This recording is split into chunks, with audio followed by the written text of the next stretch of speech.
Hello, कैसे हो आप सब। तो मैं विशाल चिकारा स्वागत करता हूं आपका। और जैसे कि आपको पता है, number and system number system की एक नई हमने जो क्लास है वो स्टार्ट की थी, जिसमें कल मैंने आपको बेसिक क्लास प्रोवाइड कराई थी और आई थिंक वो आपने कर ली होगी। ठीक है, उसके बाद ही आप इसको करना। अगर उस क्लास को आप नहीं करते हो, डायरेक्ट इस क्लास पे आ जाते हो, तो फिर आपको कुछ समझ में नहीं आएगा, ये सच्चाई है। ठीक है, तो मेरे हिसाब से वो आपको समझ आ गया होगा। इसके बाद इसको आगे कंटिन्यू करते हैं। इसमें भी कई चीज़ें मुझे आपको बतानी है। ठीक है, जैसे यूनिट डिजिट कैसे निकाला जाता है, नंबर ऑफ जीरो कैसे निकाली जाती हैं। तो ये सारे छोटे छोटे जो पॉइंट्स हैं ये आपको यहाँ पर पता होनी चाहिए, और इनको अभी मैं यहाँ पर आपको बताने वाला हूँ। ठीक है, चलिए भाई। और ये जो कंटेंट मैं आपको दे रहा हूँ भाई, काफ़ी इंपॉर्टेंट है आपके लिए ये। ठीक है, और आपके एग्जाम के पॉइंट ऑफ व्यू से ये सफिशिएंट है आपके लिए। ठीक है,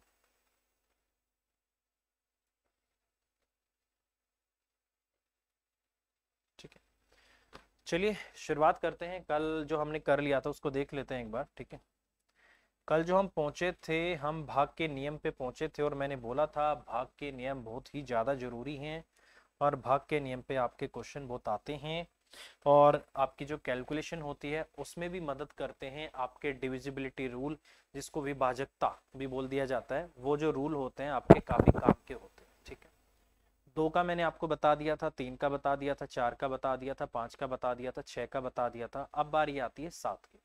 कल मैंने आपको यही बात बोली थी कि सात के भाग के नियम पे सबसे ज्यादा क्वेश्चन आते हैं, और सात से भाग का नियम सबसे ज्यादा इंपॉर्टेंट भी है। तो एक बार उसी पे बात कर लेते हैं। उसमें क्या क्या जो उसमें जो रूल है वो आपको जो याद रखने, एक बार मैं लिख देता हूँ कि ये तो आपको पेपर में याद होने ही होने चाहिए। ठीक है, देखिए, सबसे पहला पॉइंट है कि अगर कोई एक अंक अपने आप को 6 बार रिपीट करता है, जैसे दो, दो, दो, दो, दो, और आपका दो। ठीक है, कोई भी अंक अगर अपने आप को छह बार रिपीट करता है, कोई भी हो सकता है, आपका दो, दो, दो, दो हो गया, तीन, तीन, तीन, तीन, तीन, तीन, अगर ये संख्या है आपकी, अगर ये संख्या आपकी है तो ये कुछ भी हो सकती है। कोई भी छह, कोई भी एक अंक अगर अपने आप को 6 बार रिपीट कर दे, ये आपका चार, चार, चार, चार, चार, चार, एक, दो, तीन, चार, पाँच, छः। ठीक है, छः, छः, छः, छः, छः, छः, एक, दो, तीन, चार, पाँच, छः। ठीक है, कोई भी एक अंक अगर अपने आप को 6 बार रिपीट करता है, तो वो संख्या हमेशा याद रखना, ये डायरेक्ट याद रख सकते हो, ये संख्या हमेशा क्या होती है, सात से भाग होती है। ठीक है, सात से तो ये भाग होती ही होती है। ये संख्या आपकी हमेशा 11 और 13 से भी भाग होती है। ठीक है, तो याद रखना, अगर कोई अंक, एक अंक 6 बार रिपीट करे, अगर एक ही अंक अपने आप को 6 बार रिपीट करता है, अगर किसी संख्या में रिपीट, ठीक है, REPAT। ठीक है, इंग्लिश अच्छी है अपनी, वैसे कोई दिक्कत नहीं है। ठीक है, 6 बार रिपीट करे, तो वो संख्या आपकी हमेशा याद रखना, वो आपकी 7 से भी भाग होगी, आपकी 11 से भी होगी, और आपकी 13 से भी। ठीक है, हमेशा 7, 11, 13 से वो आपकी डिविजिबल होगी, अगर कोई भी एक अंक अपने आप को 6 बार रिपीट करता है तो। ठीक है, अगला, अगर कोई भी एक संख्या अपने आप को 3 बार, अगर कोई भी दो अंकों की एक संख्या अपने आप को 3 बार रिपीट करती है, तो भी वो संख्या आपकी 7 से और 37 से आपकी पूरी डिविजिबल होती है।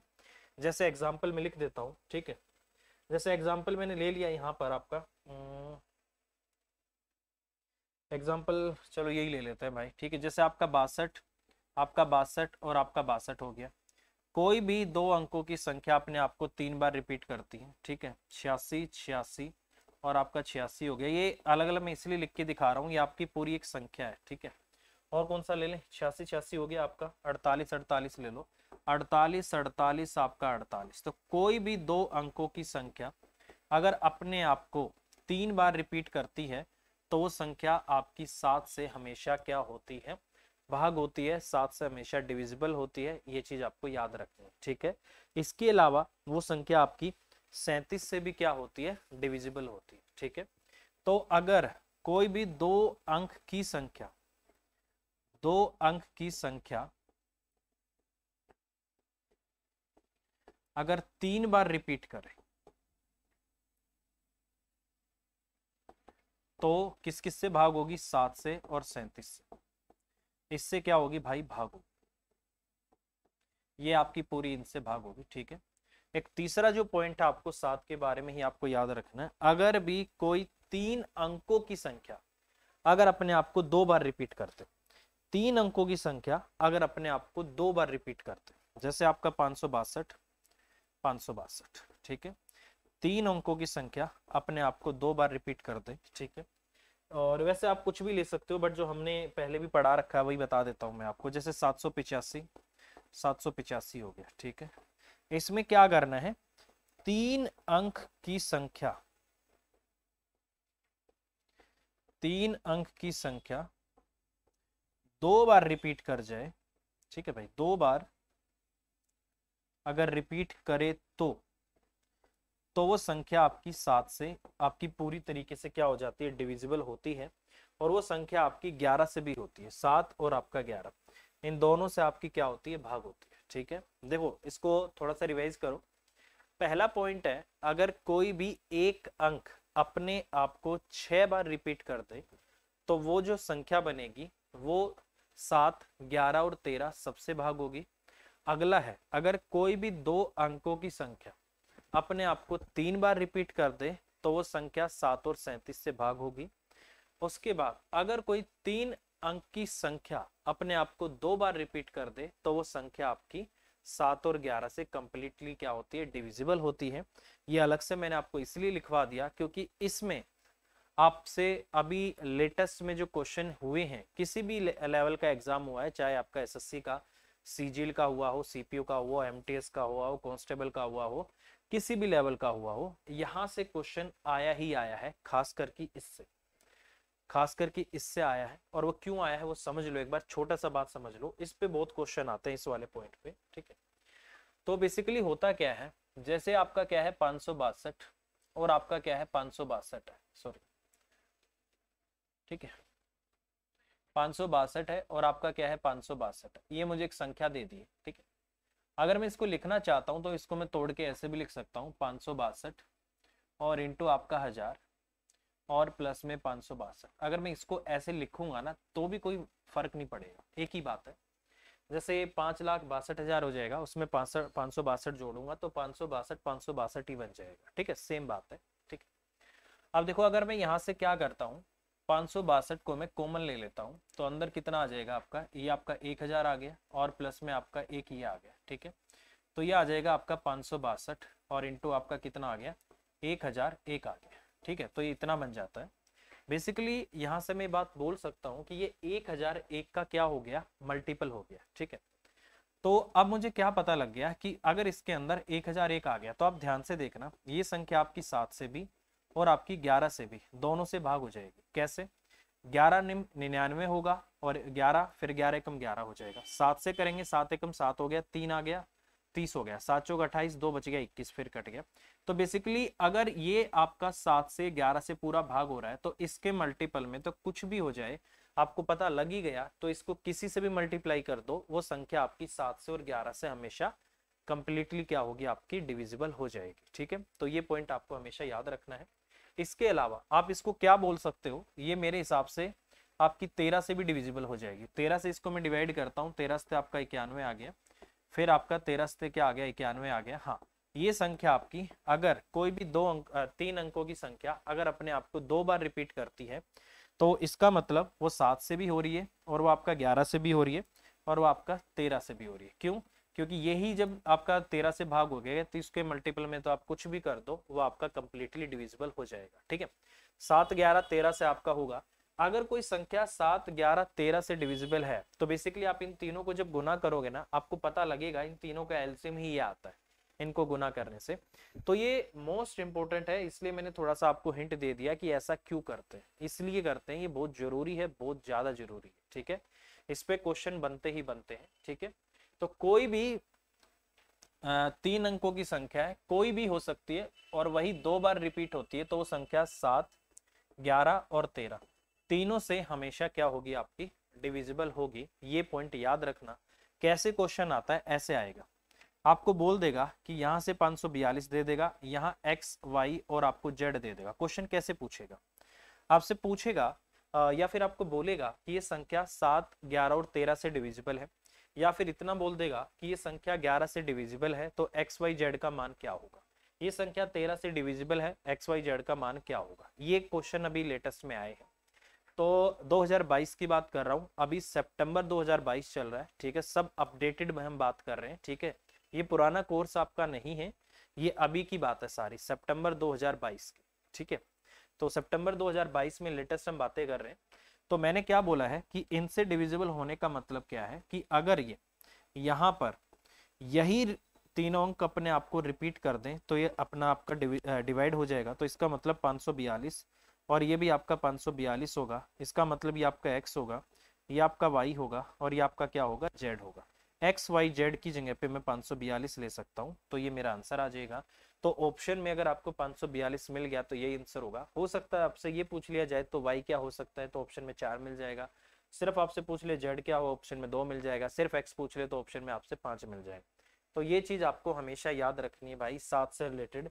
इसलिए कल मैंने आपको बोला था कि इसको अलग से मैं लिखवाऊंगा, क्योंकि ये आपका अभी लेटेस्ट में डिमांड में क्वेश्चन आपका, ठीक है, तो ये आपका डिमांडिंग क्वेश्चन है। वैसे इसको अगर मैं बात करूं, थोड़ा सा मैं इसको भी आपको हिंट दे दूं कैसे लिखते हैं इस वाले को, ठीक है। इसको ऐसे लिखते हैं 62 और इंटू क्या लिख देते हैं, जैसे 10,000, ठीक है, प्लस में 62 और इंटू क्या लिख सकते हैं, 100 लिख सकते हैं और इसको प्लस 62 लिख सकते हैं, ठीक है। यहाँ से आप ध्यान से देखोगे सब में से 62 कॉमन आ जाएगा, तो 62 आ गया, यहाँ से आपका 10,000 आ गया, सॉरी हाँ 10,000 आ गया, प्लस में यहाँ से आपका 100 आ गया और प्लस में आपका 1 आ गया, तो ये बन जाता है आपका 62 इंटू में कितना बन जाएगा आपका 101,01, तो ये बन जाता है। जो इसका फैक्टर होगा उन सबसे ये पूरी संख्या आपकी डिविजिबल होगी। बेसिकली ये जो संख्या है ये वाली 10101, ये आपकी 37 से भाग होती है, इसलिए बोला जाता है कि ये संख्या आपकी 37 से क्या होती है, पूरी आपकी डिविजिबल होती है। और ऊपर वाले में भी मैं वही कंसेप्ट लगा सकता हूँ जो मैंने तीसरे में लगाया है ना, 3-3 को एक साथ पेयर बना के, 3-3 को एक साथ पेयर बना के, 3-3 को एक साथ पेयर बना के, यहाँ भी वो कंसेप्ट में लगा सकता हूँ जो पीछे मैंने अभी लगाया था। लिख देता हूँ भाई कैसे बोल रहा हूँ, सेम वही बात है, इसको भी ये लिख सकता हूँ 222 और इंटू 1000 लिख सकते हैं और प्लस 222 लिख सकते हैं, ठीक है। वही आपका 222 कॉमन आ जाएगा, अंदर 1000 प्लस 1 बचेगा आपका, तो ये आपका इतना हो गया। तो इस तरीके की मैं बात कर रहा हूँ, जब यही आ गया तो इसका तो आपका 7, 11, 13 सब होता है। यही कंसेप्ट आपका यहाँ पर था, 7, 11, 13, इसमें भी आपका यही आ रहा था और इसमें भी आपका यही आ गया। तो ये रीजन होता है उसका, ये रीजन होता है इसका और ये रीजन होता है आपका इसका। समझ आ गया होगा ना दोस्त, समझ लो, एक बार समझ लो, लाइफ टाइम काम आएगा, किसी भी लेवल का पेपर दे देना, हर पेपर में काम आएगा, ठीक है। चलिए भाई, तो 7 के बारे में हमने जान लिया है भाई, यही सबसे इंपॉर्टेंट है 7 के बारे में आपका, ठीक है। 11 और 13 के भी साथ में आपको पता लग गया है, 11 और 13 भी इसके साथ चल जाता है, ठीक है। इसके बाद आता है, चलो 7 वाला हो गया है। 7 वाला ये मैंने आपको बता ही दिया था कि लास्ट वाले अंक को, आखिरी अंक को 2 से गुना करके बाकी में से घटाते चलो, फिर जो आए उसको 2 से गुना करके बाकी में से घटाते चलो, फिर जो आए बाकी में से घटाते चलो, उससे भी आपका आंसर आ जाएगा, ठीक है। चलिए नेक्स्ट, चलिए अब आती है बारी 11 से भाग का नियम, मोस्ट इंपोर्टेंट, ठीक है। ये भी आपका मोस्ट इंपोर्टेंट है, ये भी आपका मोस्ट इंपोर्टेंट है और एक 7 वाला भी आपका मोस्ट इंपोर्टेंट है। ये आपको बताना है कि 11 से भाग का नियम क्या बोलता है। बेसिकली 11 से भाग का नियम ये बोलता है कि आपको कितनी भी बड़ी संख्या क्यों ना दे रखी हो, उसके इवन प्लेसेस पे जो डिजिट होती हैं उनका जोड़ कर लो और ओड प्लेसेस पे जो डिजिट है उनका जोड़ कर लो। ये जो जोड़ आया है इनका अंतर निकालो, अगर इनका अंतर 0 आता है, 11 आता है या फिर 11 का कोई मल्टीपल आता है, जैसे 22 आ गया, 33 आ गया, 44, 55, 66, अगर ये आता है तो वो संख्या आपकी 11 से क्या होती है, पूरी तरीके से डिविजिबल हो जाती है। तो ये चीज आपको याद रखनी है, ये 11 से भाग का नियम बोलता है। एक मैं बड़ी संख्या ले लेता हूँ ताकि मैं आपको बता पाऊँ कि ये होगा या नहीं होगा, ठीक है। जैसे इन्होंने तो काफी छोटी संख्या ले रखी है, चाहिए ले रखी है, जैसे इन्होंने ये ले रखा है, तो इसको मैं थोड़ा समझाता हूँ कि क्या मैं आपको समझाना चाह रहा हूँ। इसको देख लो एक बार, क्योंकि ये बहुत जरूरी है और इस पे बहुत क्वेश्चन आपके आते हैं भाई, तो इसको समझ लो।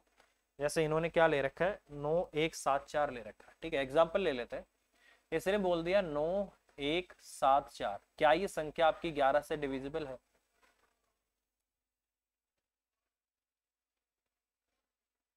क्या ये संख्या 11 से भाग होगी? अगर आपको ये चेक करना है तो मैं क्या बोल रहा हूँ कि इसके इवन प्लेसेस पे, ऑड प्लेसेस पे, जैसे इनको एक एक करके ऑल्टरनेट प्लेस भी बोल सकते हो आप, ऑल्टरनेट प्लेस, एक एक प्लेस छोड़ के, जैसे इसमें मैंने इसको जोड़ा, ठीक है, फिर इसको मैंने इसमें जोड़ा, तो 9 और 7 आपका कितना आ गया? 16 आ गया, ठीक है।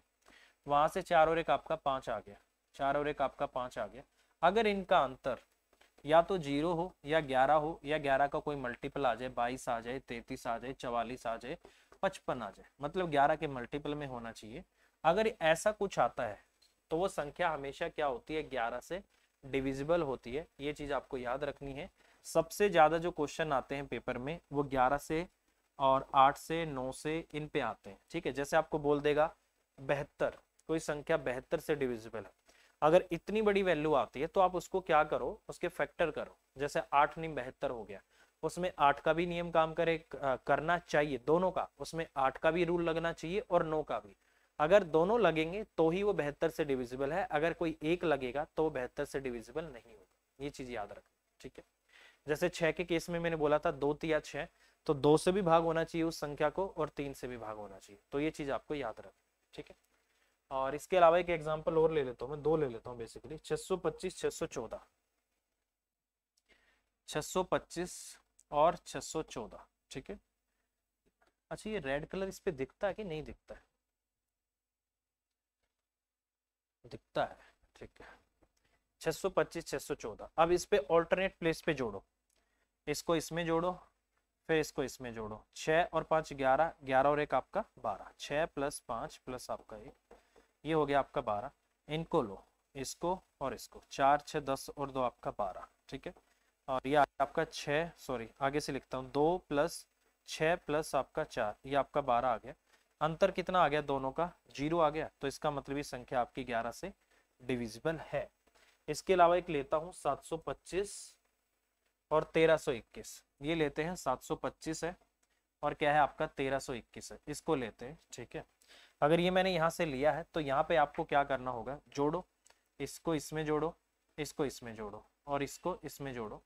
कितना आ गया आपका? 7 प्लस 5 और प्लस आपका 3 और प्लस आपका 1 आ गया, 7 5 12, 12 और 3 15 और 1 आपका 16 आ गया। इसको इसमें जोड़ दो, 2 और 1 3, 3 और 2 आपका क्या हो गया? 5, 2 प्लस 1 प्लस आपका 2, कितना आ गया आपका? 5 आ गया। अंतर कितने का है? 11 का है, तो ये संख्या भी आपकी क्या है? 11 से भाग, ठीक है। तो ये रूल आपको लगाना है मेरे भाई, ये चीज हमेशा याद रखना, आपके पेपर में बहुत काम आएगी। और इसी पे आपके पेपर में एक्सपेक्टेड जो क्वेश्चन होते हैं सबसे ज्यादा 11 से और 7 से भाग के नियम पे ही होते हैं। 7 पे तो अभी ज्यादातर आया ही है और 11 से भी आता है, ठीक है। तो आई होप आपको पता लग गया होगा कि ऑल्टरनेट प्लेस पे जो डिजिट है उनका जोड़ कर लो, बाकी जो प्लेस की डिजिट बच गई उनको जोड़ लो, फिर उनका अंतर करो, उनका अंतर 0 आना चाहिए, 11 आना चाहिए या 11 का कोई मल्टीपल आना चाहिए, ठीक है। चलिए नेक्स्ट।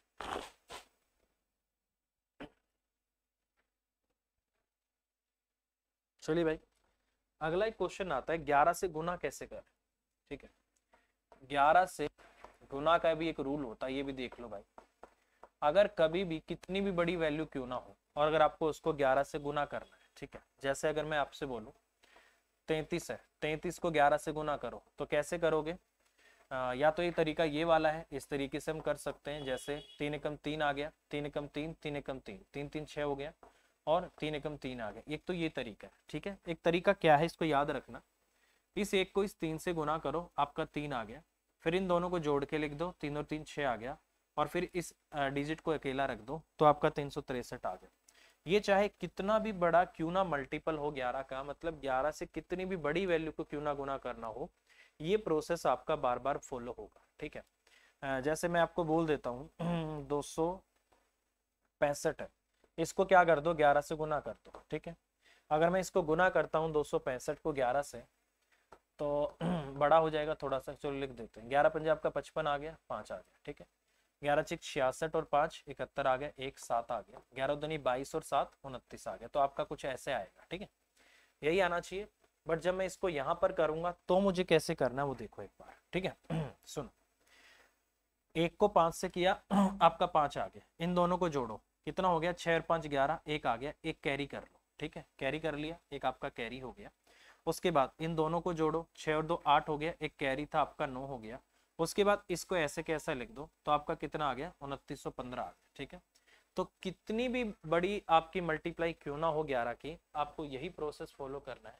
लास्ट वाली को ऐसे कैसे लिख लो, फिर उनको जोड़ते चलो, 6 और 5 11 हुआ, 1 आ गया, 6 और 2 8 हुआ, 9 आ गया, फिर 2 आपकी एज इट इज आ गई। तो ये भी आपका कंसेप्ट है, अच्छा कंसेप्ट है। कितनी भी बड़ी वैल्यू क्यों ना हो, ये आपकी 4 डिजिट की हो, 5 की हो, 6 की हो, 7 की हो, 8 की हो, कितनी ही डिजिट क्यों ना हो, तो आपको करना यही प्रोसेस है।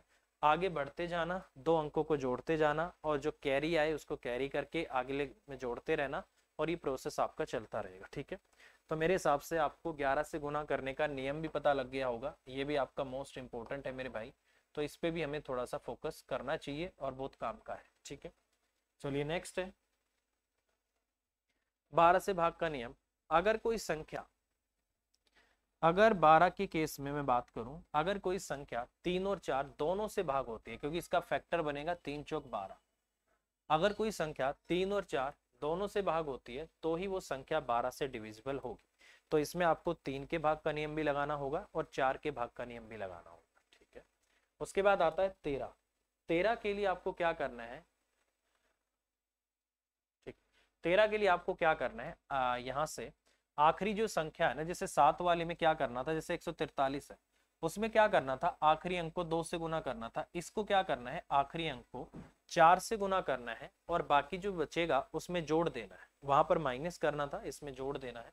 तो ये कंसेप्ट आपको लगाना है। जैसे आपका 143 है, 43 की आखिरी अंक 3 है, 3 को 4 से किया 12, 12 को 14 में जोड़ा 26 आ गया। अगर 26 13 से भाग होता है तो वो संख्या पूरी आपकी 13 से भाग हो जाती है।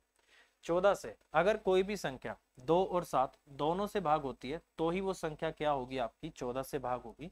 15 से भाग का नियम, अगर कोई संख्या 3 और 5 दोनों से भाग होगी तो ही वो क्या हो सकती है, 15 से भाग होगी। 14 से भाग होने के लिए 2 और 7 दोनों से होना चाहिए, 15 से भाग होने के लिए 3 और 5 उसको दोनों से होना चाहिए। ये चीज आपको याद रखनी है।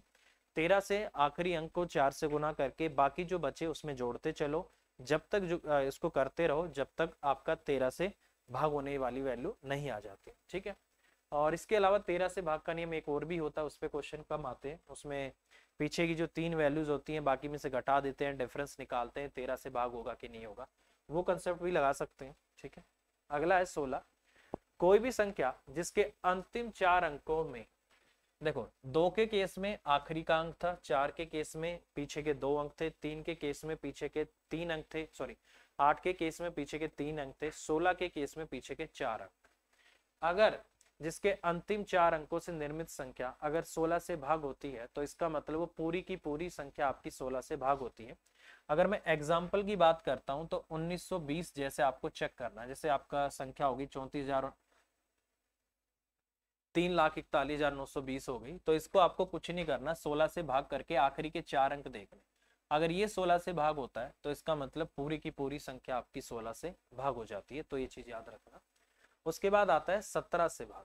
17 के लिए आपको क्या करना है कि जो आखिरी अंक है, जैसे 1904 है, जैसे 1904 को चेक करना है क्या ये 17 से भाग होगा, तो इस केस में आखिरी अंक को 5 से गुना करके बाकी वाली वैल्यू में से घटा दो। जैसे 190 है, जैसे 4 आ गया, 4 पंजे 20 हो गया, 190 बचा है आगे, 190 में से 20 गया, 170 आ गया। अगर ये संख्या 17 से भाग होती है तो पूरी संख्या आपकी क्या हो जाएगी, 17 से भाग हो जाएगी। 18 से भाग का नियम, यदि कोई संख्या 9 से भाग होती है तो उसका इकाई अंक सम संख्या हो या 0 हो तो ही वो 18 से हो। ठीक है,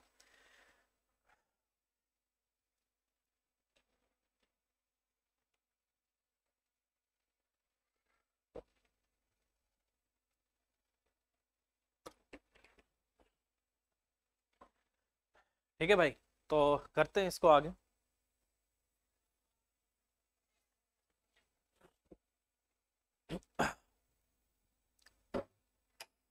ठीक है, 18 से भाग का नियम, यदि कोई संख्या 9 से विभाज्य हो तथा उसका इकाई अंक सम संख्या होना चाहिए या फिर 0 होना चाहिए। तो 18 से भाग का नियम क्या है, 9 से तो भाग, क्योंकि 9 दूनी 18 होगा, फैक्टर करने हैं, 18 को 9 दूनी 18 लिख सकता हूँ, तो वो संख्या 9 से भी भाग होनी चाहिए और 2 से भी होनी चाहिए। 9 से भाग का नियम तो वही आपका कि उसके सभी अंकों का जोड़ 9 से भाग होना चाहिए, और 2 से भाग का नियम क्या है कि आखिरी इकाई का अंक या तो कोई सम संख्या हो या फिर 0 हो, तभी वो संख्या आपकी 2 से भाग होगी। ठीक है, देखो मुझे लगता है आप थ्योरी में बोर हो गए होगे, बट यार बिना थ्योरी आपको कुछ समझ नहीं आएगा, क्योंकि जब मैं क्वेश्चन कराऊंगा तो भी आपको इन्हीं की जरूरत पड़ेगी।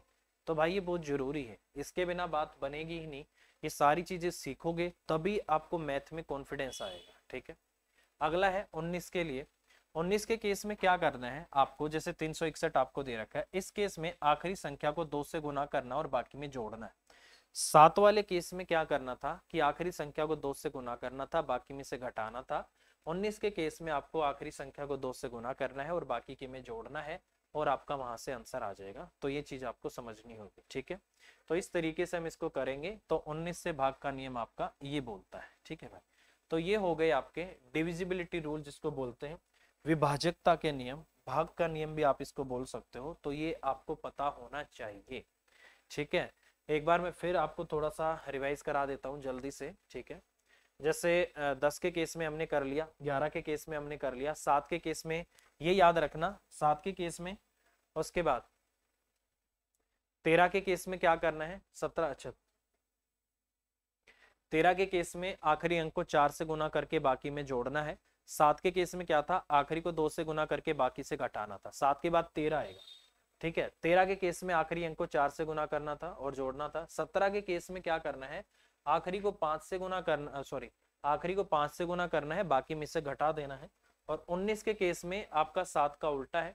19 के केस में क्या क्या करना है आपको कि लास्ट वाली संख्या को 2 से गुना करके बाकी में जोड़ना है। ठीक है, तो इस तरीके से मुझे इसको करना होगा। ठीक है, चलिए अब मोटे मोटे से जो पॉइंट है वो देख लो। लगातार n, ठीक है, out of A group of n consecutive integer one and only one number is divisible by n। लगातार n पूर्णांकों के समूह में एक और केवल एक संख्या n से विभाज्य होगी। लगातार n संख्याओं का गुणनफल हमेशा n फैक्टोरियल से विभाज्य होगा। ये बहुत इंपॉर्टेंट है भाई, ये आपका मोस्ट इंपॉर्टेंट है। इस पे पहले काफी क्वेश्चन पूछे हैं प्रीवियस ईयर में एसएससी वगैरह ने, अभी लेटेस्ट में इस पे क्वेश्चन नहीं आए। अगर कोई संख्या, अगर लगातार n संख्याओं का जो गुणनफल होता है वो हमेशा, मान लो कि 1 गुना 2 गुना 3 गुना 4 गुना 5 गुना 6 इस तरीके से आपको दे रखा हो, तो n संख्याओं का जो गुणनफल होता है वो हमेशा n फैक्टोरियल से डिविजिबल होता है। किसी संख्या n के लिए n की पावर p माइनस n हमेशा p से विभाज्य है। p आपका क्या है, एक आपका प्राइम नंबर है। ठीक है, इसको मैं आगे आपको बताऊंगा। ठीक है, प्राइम नंबर है और n आपका 2 है, तो p आपका 5 है। जैसे आपका 2 की पावर 5 और माइनस आपका 2 है, तो इसमें क्या हो गया आपका 32 माइनस 2 30 हो गया, जो कि आपका 5 से क्या है आपका पूरी तरीके से डिविजिबल होगा। ठीक है, जब किसी विषम संख्या के वर्ग को 8 से विभाजित किया जाता है तो शेषफल हमेशा 1 आता है। किसी भी ओड नंबर के स्क्वायर को जब 8 से भाग किया जाता है तो रिमाइंडर हमेशा 1 आता है। 7 का स्क्वायर 49 हो गया, 5 का स्क्वायर, आप इनको भाग करके देख लो 8 से, रिमाइंडर हमेशा 1 आएगा। कोई प्राकृतिक संख्या n के लिए n की पावर 5 हो या n की पावर 4k+1 हो, का इकाई का अंक वही होगा जो n का इकाई अंक होता है। तो ये आपको देखना भी मैं आपको बताऊंगा। जैसे जहाँ k एक पूर्ण संख्या है, 3 की पावर 5 है, तो 3 की पावर 5 243 का इकाई अंक 3 होगा। ठीक है, किसी प्राकृतिक संख्या का 3n हो या 3n+1 हो या 4n 4+1 रूप में लिखा जा सकता है। जैसे 11 का क्या है आपका वर्ग है, इसको हम कैसे लिख सकते हैं 3 गुना 40 + 1, इस फॉर्म में इसको हमेशा लिखा जा सकता है। 3n या 3n+1, 4n या 4n+1 के उसमें लिखा जा सकता है। तो ये चीज आप हमेशा याद रखें। ठीक है, चलिए भाई आगे चलते हैं।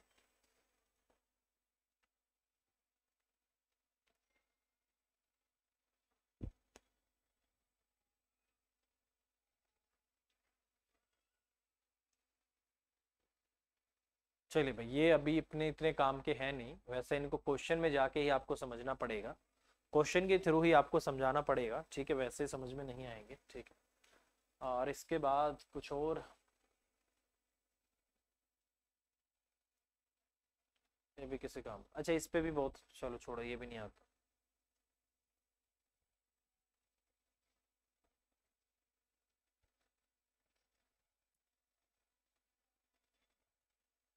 अच्छा यहाँ पर ये हमारे काम का है। ठीक है, ये हमारे काम का है कि जो डिविडेंड होता है वो कैसे निकाला जाता है। वो होता है आपका डिवाइजर इनटू कोशेंट प्लस आपका रिमाइंडर। जो आपका भाज्य होता है वो कैसे निकाला जाता है, भाजक इंटू आपका भागफल प्लस आपका शेषफल, ये आपको थोड़ा सा पता होना चाहिए। डिवाइजर कोशेंट आपका रिमाइंडर कैसे निकलेगा, उसी से फॉर्मूले बनते हैं, ठीक है। ठीक है चलिए भाई,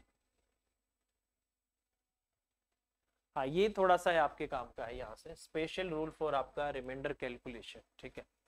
यहाँ पर एक चीज हमेशा याद रखना कि यदि a की पावर n माइनस a की पावर 1 हो तो शेषफल हमेशा क्या होता है, एक होता है, ठीक है। जैसे अगर ऊपर लिखा गया है 17, 17 की पावर n है और नीचे क्या लिखा है 17 माइनस 1 आपका 16, अगर इस तरीके से n की वैल्यू कुछ भी हो सकती है, अगर ये लिखा गया है तो इसका शेषफल हमेशा क्या होता है, एक होता है। वो कैसे होता है उसको समझना। देखो मेरे भाई, अगर मैं इसको ऐसे लिखता हूँ तो इसको मैं ऐसे भी लिख सकता हूँ 16 की पावर 1 और उसकी पावर n और अपॉन में 16 भी लिख सकता हूँ। इसको 16 से 16 कट जाएगा, बचेगा कितना, एक रिमाइंडर और एक की पावर n, एक की पावर कितनी भी कर लो रिमाइंडर आपका एक ही आता है। तो ये कंसेप्ट आपको हमेशा याद रखना है। अगर a की पावर n है, मतलब जैसे कि यहाँ से आपका 17 है, 17 की पावर n है, इसको सम संख्या ले लो, तो मान लो कि ये आपका 2 है, कुछ भी ले लो, और नीचे आपको क्या दे रखा है, 18 दे रखा है, ठीक है। तो इस तरीके से कंडीशन है कि यदि a की पावर n को a प्लस 1, जहाँ n सम संख्या है तो इससे भाग किया जाता है तो शेषफल हमेशा एक आता है। यदि n आपकी विषम संख्या है तो शेषफल हमेशा वो नंबर खुद आ जाता है। तो इसको आगे चल के मैं आपको क्वेश्चंस के थ्रू बताऊंगा ताकि आपको ये अच्छे से समझ आ जाए। इनको लिख लेना आप आपका, ठीक है। यदि n एक अंक की संख्या है, n की पावर 3 में n, चलो ये छोड़ो आपके अभी नहीं,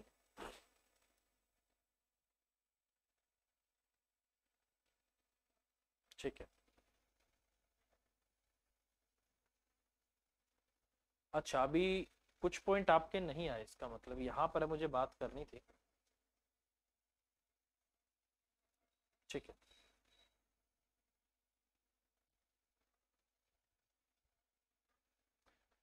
चलिए भाई, अच्छा कुछ पॉइंट आपको याद करने पड़ेंगे भाई, ठीक है, इस तरीके से, ठीक है। कॉमन फैक्टर वाले पॉइंट आपके, और कॉमन फैक्टर वाले पॉइंट्स आपको लिख लो क्योंकि ये बहुत काम आते हैं पेपर में जब हम इसको करते हैं।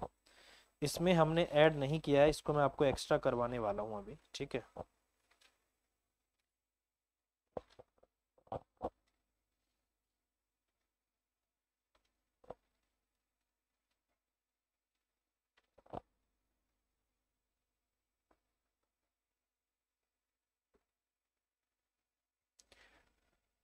देखो भाई, कॉमन फैक्टर की अगर मैं बात करता हूँ, कॉमन फैक्टर की अगर मैं यहाँ से बात करूँ तो कुछ नंबर सिस्टम के पॉइंट्स रह गए, इसका मतलब वो और कराने हैं। कोई नहीं, क्वेश्चन करा के फिर कराएंगे भाई आपको, ठीक है।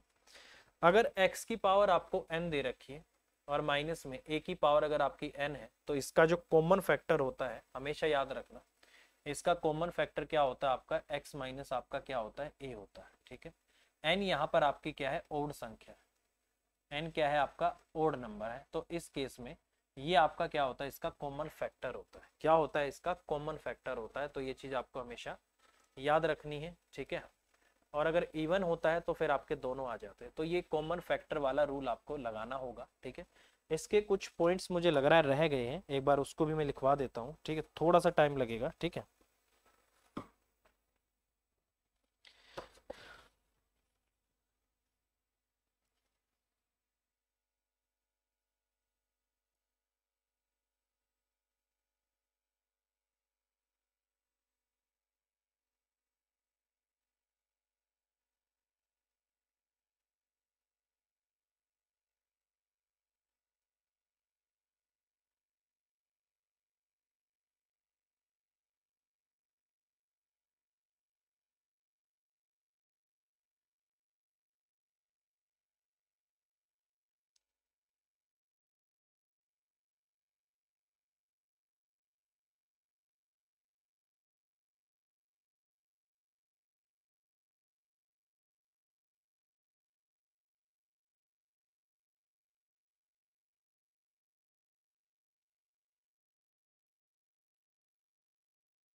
6 पॉइंट अभी आपके रह गए, जैसे नंबर ऑफ जीरो कैसे निकालते हैं, ठीक है, उसके अलावा नंबर ऑफ फैक्टर कैसे निकालते हैं, सम ऑफ फैक्टर कैसे निकालते हैं, प्रोडक्ट ऑफ फैक्टर कैसे निकालते हैं, एवरेज ऑफ फैक्टर कैसे निकालते हैं।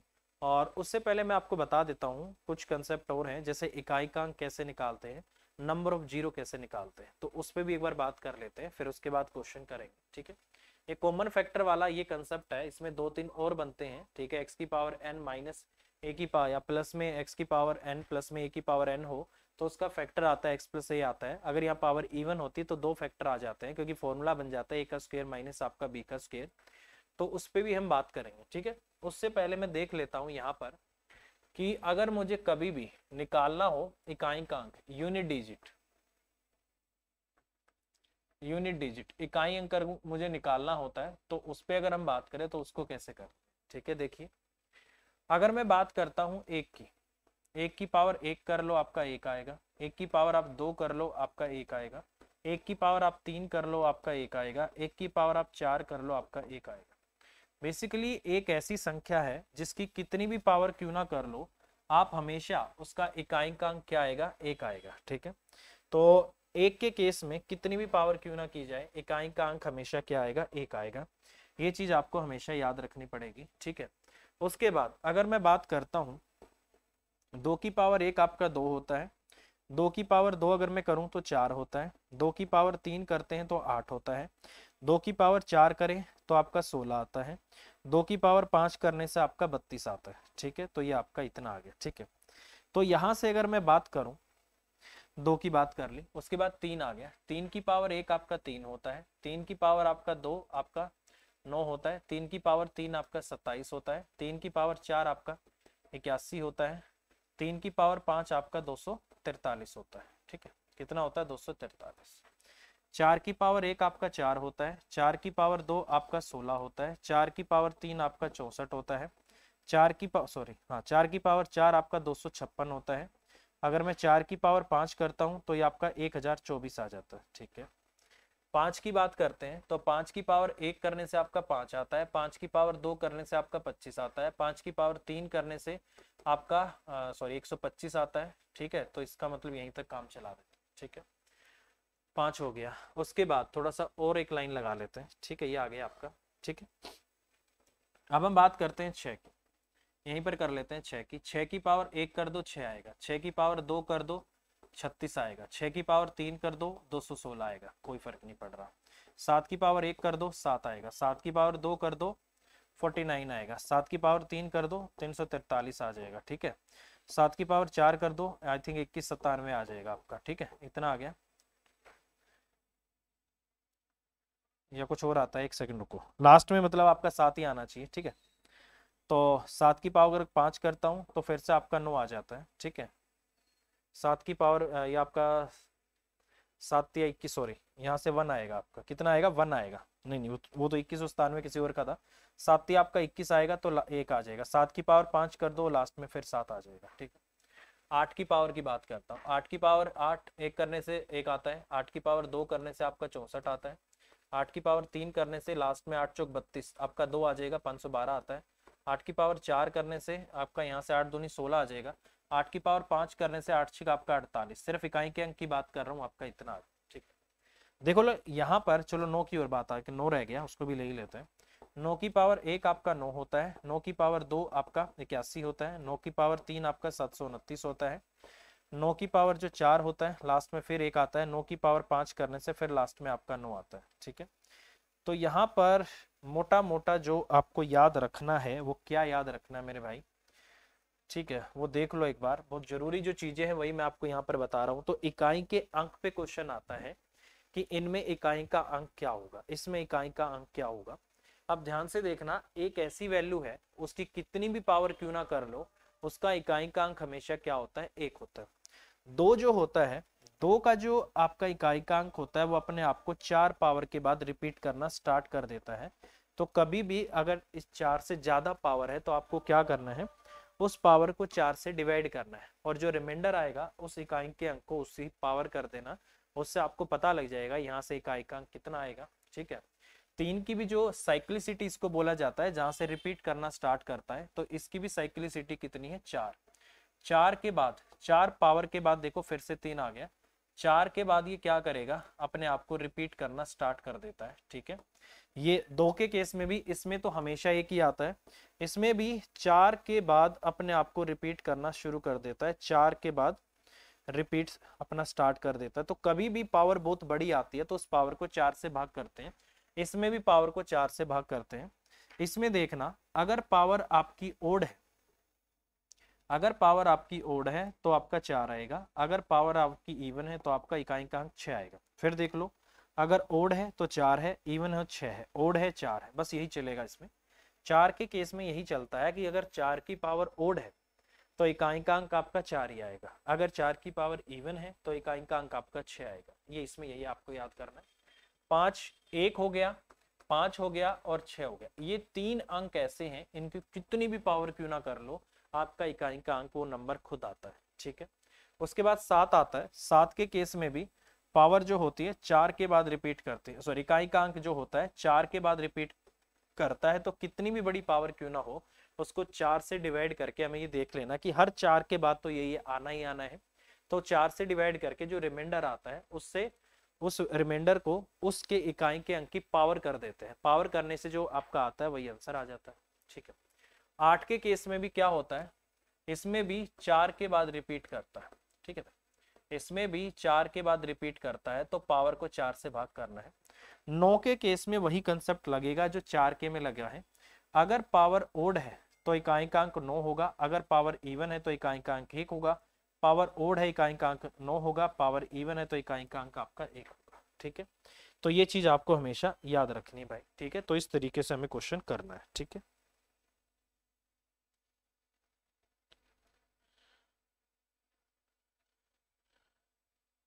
ठीक है, तो इस तरीके से क्वेश्चन आपका होगा और मेरे हिसाब से आपको समझ आ गया होगा।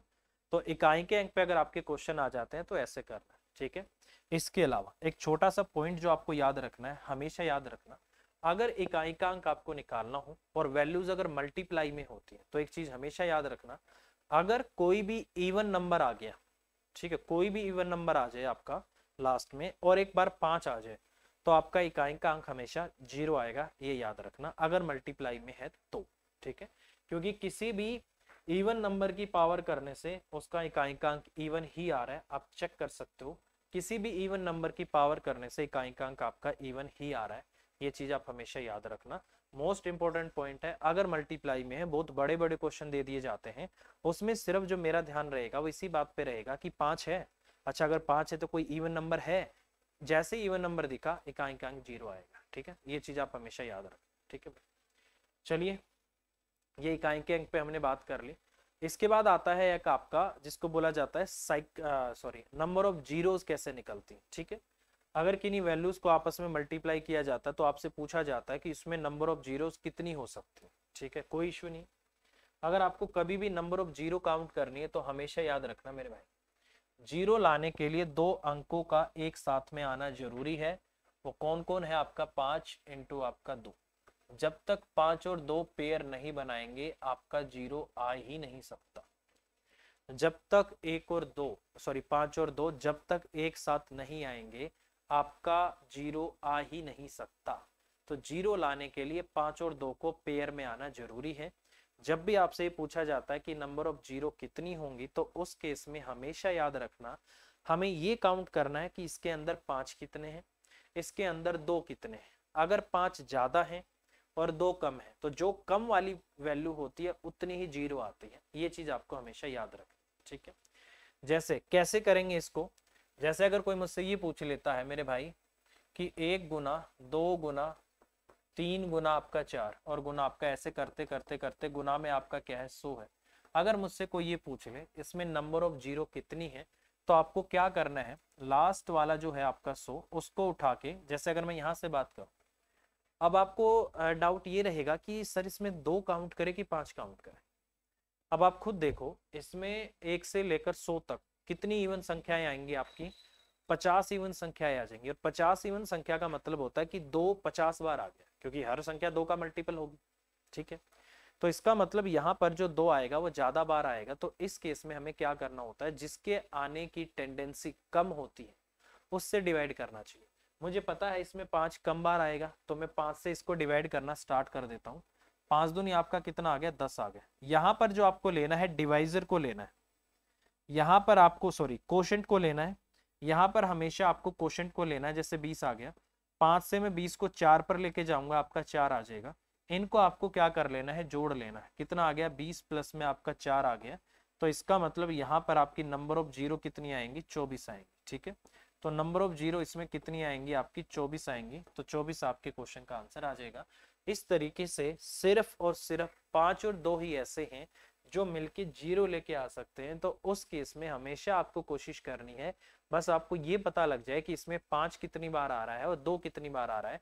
वो क्वेश्चन को देखते ही पता लग जाता है कि इसमें 2 आने के चांस ज्यादा है, तो उस केस में 5 को किया जाता है। ठीक है, अगर आपको ये लग जाए कि इसमें 5 के आने के चांस ज्यादा है, तो फिर वहां पर 2 को चेक किया जाता है। वहां 2 से भाग करते हैं और कोशेंट को लेते हैं। ठीक है, कोशेंट यहाँ पर आपका आता रहता है, इसको छोड़ देते हैं जिसको भाग करना स्टार्ट किया है। बाकी की जितनी वैल्यूज आती हैं उन सबको जोड़ लेते हैं, तो ये आपका इतना आ जाएगा। ठीक है, तो इस तरीके से हमें इसको करना है मेरे भाई। बहुत सिंपल है और बहुत आसानी से इसको हम कर सकते हैं। ठीक है, तो ये हो जाएगा आपका। अब जैसे एक क्वेश्चन करते हैं, इसने बोला है क्वेश्चन में, ये इसी पे बेस्ड है, इस वाले पे।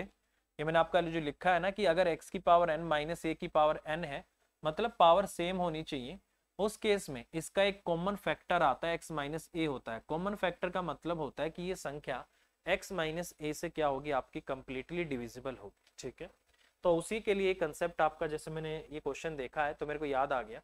अब जैसे ये क्या है, आपका 49 है, 49 की पावर आपकी 15 है, एक है, एक की पावर कुछ नहीं दिख रही आपको, तो एक की तो पावर कितनी भी क्यों ना हो एक ही होता है। तो इसका मतलब माइनस एक की पावर क्या हो जाएगा, आपका 15 हो जाएगा।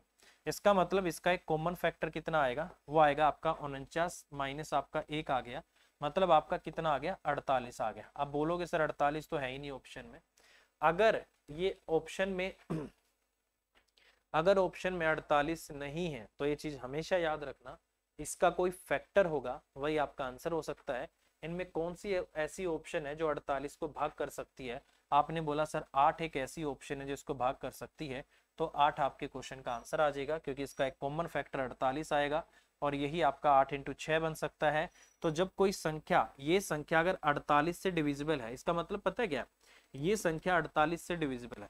अगर कोई संख्या 48 से डिविजिबल है तो उसके जो फैक्टर्स रहेंगे उनसे भी तो डिविजिबल आएगी। तो अगर ऑप्शन में 8 नहीं होगा तो 6 भी हो सकता है, 24 भी हो सकता है, मतलब होगा कोई इसका फैक्टर ही।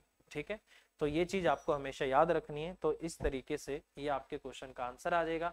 अच्छा क्वेश्चन है और इस टाइप के क्वेश्चन पेपर में आते रहते हैं। ठीक है, तो ये कॉमन फैक्टर वाले में 3 पॉइंट्स है, वो मैं आपको कल फिर लिखवाऊंगा। उसमें अभी मेरे को आपको नंबर ऑफ जीरो हो गई है आपकी। ठीक है, यूनिट डिजिट आपको निकालना बता दिया है। रिमाइंडर वाला उसमें ferment theorem, Wilson theorem, Chinese theorem वो आपको बतानी है। नंबर ऑफ फैक्टर कैसे निकलते हैं, सम ऑफ फैक्टर कैसे निकलते हैं, उस पर हमें बात करनी है। तो वो सारी चीजें कल बता के फिर हम करेंगे। ठीक है, हालांकि नंबर सिस्टम इतनी जल्दी काबू में नहीं आएगा, मैं फिर कह रहा हूँ भाई, नंबर सिस्टम बहुत बड़ा टॉपिक होता है, बहुत ही बड़ा। और उसी में आपका सिंप्लीफिकेशन भी उसी से हो जाती है। सर्ड्स इंडिसेस में भी आपको टाइम देना पड़ेगा, उसमें फॉर्मूलाज आपको याद रखने पड़ेंगे। बेस सेम है, पावर ऐड हो जाती है, बेस सेम है, डिवाइड में है, पावर माइनस हो जाती है। ठीक है, तो वो भी आपको करना पड़ेगा। अब जैसे क्वेश्चन आ गया, कह रहा है कि 5 4 2 3 2 स्टार 7 9 से क्या है, आपकी पूरी डिविजिबल है। ये संख्या आपकी 9 से भाग होती है, तो स्टार के स्थान पर क्या आएगा, क्या आ सकता है भाई।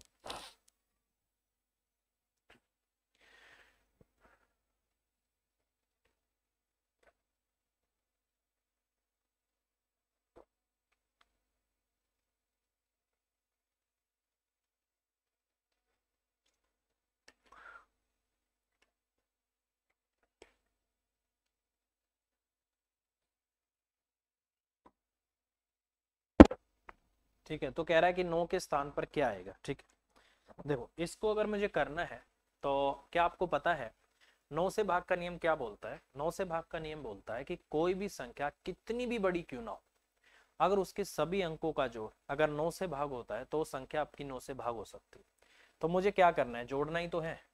5 और 4 9 हो गया, 9 और 3 12 हो गया, 12 और 2 14 हो गया, 14 और 7 आपका 21 हो गया। ठीक है, मान लेता हूं कि संख्या आपकी 21 है और स्टार को मैं x मान लेता हूं और 21 हो गया। और ये संख्या 9 से आपकी पूरी भाग हो सकती है। तो अब आपको क्या देखना है, 21 के बाद ऐसी कौन सी संख्या है जो 9 से भाग हो सकती है। आपने बोला सर 21 के बाद तो 27 होता है, तो इसका मतलब x की वैल्यू को मुझे क्या पुट करना पड़ेगा, 6 पुट करना पड़ेगा। जैसे ही मैं 6 पुट करूंगा 21 प्लस आपका 6 आ गया और डिवाइड बाय आपका 9 हो गया, तो 27 बटे आपका कितना हो गया, 9 हो गया। 9 से आपका पूरा 3 पे कट गया, तो 3 पे आपका भाग हो गया, तो इसका मतलब रिमाइंडर कितना आ गया आपका, 0 आ गया। तो यहाँ से जो आपका शेषफल बचा है वो शेषफल कितना आ गया, रिमाइंडर आपका 0, तो इसका मतलब 6 आपके क्वेश्चन का आंसर आ जाएगा। ठीक है, तो क्या होगा आपके क्वेश्चन का आंसर 6। तो इस तरीके से मैं इस क्वेश्चन को कर सकता हूँ। ठीक है, इस तरीके से क्वेश्चन आपका होगा, बहुत सिंपल क्वेश्चन है, 9 से भाग के नियम पे आपको डिपेंड है सारा। आपको पता है तो क्वेश्चन कर लोगे, नहीं तो फिर भाई सब एक एक को रखोगे, 9 से भाग कर करके चेक करोगे, हो गया तो ठीक, ना हो तो भाई राम राम। ठीक है, अगला क्वेश्चन है कि फ्रैक्शन 2/5 और 4/9 के बीच में उपस्थित भिन्न कौन सी, कह रहा है कि इनके बीच में कौन सी फ्रैक्शन आ सकती है।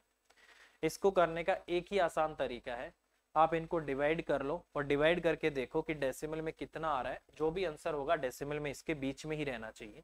जैसे आपका 2/5 है, ये कितना हो जाएगा आपका 0 पॉइंट आपका, अगर मैं यहाँ से डेसिमल आ गया 5 चौक आपका 20, इसको 0.40 भी लिख सकता हूँ। ठीक है, और अगले वाली कितनी है आपकी 9 चौक आपका 0, 9 चौक आपका 36 होगा, 9 चौक 36 इतनी होगी, मतलब वैल्यू इनके बीच में ही रहेगी। अगर मैं इस पे जाता हूं तो आपको पता है 0.66 आ जाएगा, बहुत बड़ा आ जाएगा। इस पे अगर जाऊंगा तो 0 पॉइंट आपका यहाँ से तो 80 आ जाएगा, बहुत बड़ा आ जाएगा। ये आपका 0.50 हो जाएगा। तो इसका मतलब यहाँ से यहाँ से यहाँ से एक ही वैल्यू ऐसी है जो मुझे लगता है इसके बीच में आ सकती है, और वो कितनी आएगी आपकी 0 आ गई। यहाँ से आपका 7 चौक आपका 28 आ गया, 2 बच गया, 7 दूनी आपका 14, 0.42 आ रही है, जो कि 0.40 और 0.44 के बीच में होनी चाहिए। तो इसका मतलब यही आपके क्वेश्चन का आंसर आ जाएगा। ठीक है, तो क्या होगा आपके क्वेश्चन का आंसर, ये वाला। तो इस तरीके से सबसे आसान तरीका तो यही है, एक दूसरे से डिवाइड कर दो और डिवाइड करने से ये देख लो कि कौन सी डेसिमल है, उस डेसिमल के बीच में ही उसको रहना है। ठीक है, चलिए नेक्स्ट देखो, ये क्वेश्चन है, जैसे इसने बोला है इकाई का अंक क्या होगा, इकाई का अंक क्या होगा ये आपको बताना है। देखो जैसे 264 है, उसकी पावर क्या है आपका 102, ठीक है, प्लस में 264 है और उसकी पावर क्या है आपका 103 है। तो कह रहा है इकाई का अंक बताओ। देखो एक चीज हमेशा याद रखना, पूरे क्वेश्चन में इकाई का अंक या तो इसका इकाई का अंक देगा और या इसका, और इन दोनों को जोड़ के ही आता है। आगे की जो वैल्यू होती है वो फालतू की होती है। तो यहाँ पर क्या हो गया, एक तरीके से जैसे 4 की पावर आपका 102 हो गया, प्लस में ये आपका 4 की पावर आपका 103 हो गया। अब मैंने क्या बोला था, वापिस चलो यहाँ पे साइक्लिसिटी पे, 4 की पावर ये है आपका, मैंने बोला था अगर 4 की पावर ओड होगी तो इकाई का अंक आपका 4 होगा, अगर 4 की पावर इवन होगी तो इकाई का अंक आपका 6 होगा। ये कंसेप्ट बताया था मैंने, इसी का यूज करना है। अब देखो चलो, आपने बोला सर यहाँ पर ये 4 की पावर क्या है, इवन है, तो इसका मतलब इकाई का अंक 4 आएगा, प्लस में ये 4 की पावर क्या है आपकी ओड है, तो इसका मतलब 6 आएगा। 6 और 4 को जोड़ दो आपका 10 आ गया, तो इकाई का अंक क्या आ गया आपका 0 आ गया। तो इसका मतलब क्वेश्चन का आंसर क्या आएगा आपका 0 आएगा। तो इस तरीके से कंसेप्ट यूज करके हम क्वेश्चन को आसानी से कर सकते हैं। ठीक है, बहुत ही सिंपल कंसेप्ट है, मेरे हिसाब से आपको समझ आ गया होगा। अभी के लिए इतना ही रखते हैं। अब अगली क्लास में थोड़ा सा थ्योरी का पोर्शन बचा है, उसको कवर करके ऑलमोस्ट सारी आपकी थ्योरी हो जाएगी और फिर क्वेश्चंस पे बहस होगी, मतलब उन पे प्रैक्टिस होगी, फिर क्वेश्चंस पे हम बात करेंगे। ठीक है, चलिए अभी के लिए इतना ही रखते हैं। कंटिन्यू क्लास करिए, कुछ समझ में नहीं आता है टीम से बात करिए, आपको सॉल्यूशन जरूर मिलेगा। All the best, bye bye, take care, thank you.